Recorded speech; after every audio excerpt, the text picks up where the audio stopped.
Hello there. Here's a message from the U.S. Embassy in Ireland. Here are 5 ways Americans invented St. Patrick's Day. Number 1 on the list is parades. Oh, really? Did we never have a parade to the US, did it? While the legend of St. Patrick has ancient roots in Ireland, the earliest celebration of the day took place in Boston in 1737. You see the parading tradition emerge in the US in the 18th century. They announce their presence very vocally. Really, that kind of idea of being out on the street on St. Patrick's Day is very much an American construct. I suppose once the Irish people here, once television came in and they seen what the Americans were getting up to in New York and other places, Boston, you know, where the big Irish communities were, they said, right, okay, we'll have some of that. I think it's brilliant and it's a great lift for Dublin City. It's important to be part of St. Patrick's festivals all over the world, but kind of one of the bucket list locations to see the festival and the parade is Dublin. There's a parade? We never knew there was a parade. Our big thrill was my uncle drove a tractor. I don't know why, but he drove a tractor into St. Patrick's Day. I think he might have taken a wrong turn and ended up in the parade. Guess what, Ireland? It was Americans who first started turning things green. We've invented green beer, green rivers, even wearing green.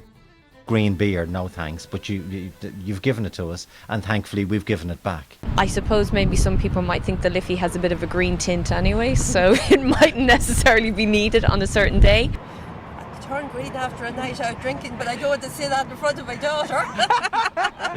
Already did. Just green eyes, green hair, green outfit, green fig tan. Hey, get me nipples now, they'd be green. I've my green hair a wig and I've my green earrings and everything that goes with it. We're having a party, yeah. I do remember joking at one stage that I would go into a church and get a statue of St. Patrick, just, you know, and put it in my hallway.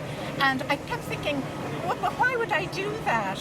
They're a staple of any big parade. Number 3 is marching bands. Well, they definitely gave us really good marching bands. Great music, really loud snare drums, superb majorettes. And high school bands, in particular college bands, would fly into Ireland to take part in the parade here, much, I think, to the amusement of the Irish audience, who didn't really understand what marching bands were. Whether they're the sort of pipe bands or the brass bands. I don't know, I love the costumes and the noise and the marching in unison. I always thought it was a real spectacle.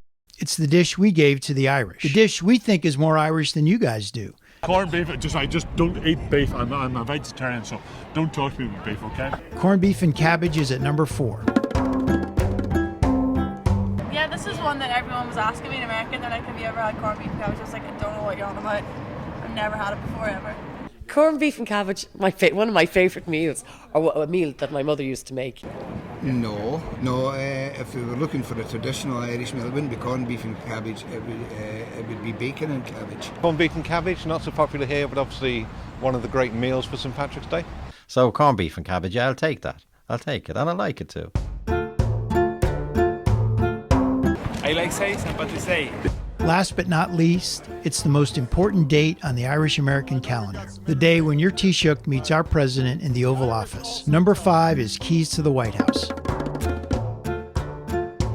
You know, it stands to reason that an Irishman could talk his way into a situation where he could actually get into the White House. That's great. I think in the last 20 years or so, the White House has played a key role in making St. Patrick's Day a very important political and economic day. So that's it. 5 ways Americans invented St. Patrick's Day. Do you agree? Are there more things? Let us know. La e la Fadrig div Goler.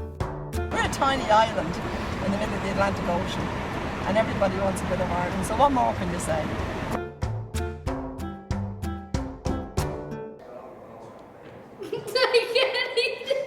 Hail glorious St. Patrick, dear saint of our isle.